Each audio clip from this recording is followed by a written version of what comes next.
Hi అందరికీ welcome back to my channel DJ foods and taste. ఈరోజు నా స్టైల్లో లెమన్ రైస్ టేస్టీగా క్విక్గా ఎలా చేసుకోవాలో చూపిస్తాను. చలో వచ్చేయండి ప్రాసెస్లోకి.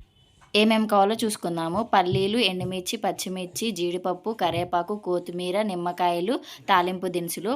ఇప్పుడు అన్నాన్ని అంటే కలిపేసుకొని పక్కకు పెట్టుకున్న తర్వాత మనం ముందుగా కట్ చేసి పెట్టుకున్న లెమన్ని పిండేసుకోవాలి.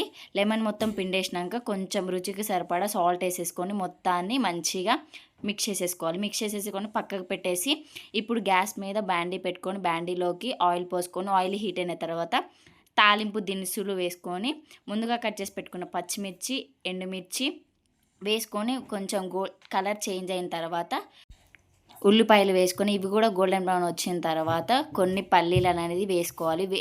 పల్లీలు, జీడిపప్పు వేసుకొని ఒకసారి మళ్ళీ మిక్స్ చేసేసుకొని కొంచెం కరివేపాకు వేసుకొని కలుపుకున్న తర్వాత ఇవి కూడా మంచిగా వేగిన తర్వాత దీంట్లోకి కొంచెం పసుపు వేసుకొని మనం ముందుగా కలిపి పెట్టుకున్న రైస్ని వేసేసుకొని మొత్తాన్ని మంచిగా మిక్స్ చేసేసుకోవాలండి.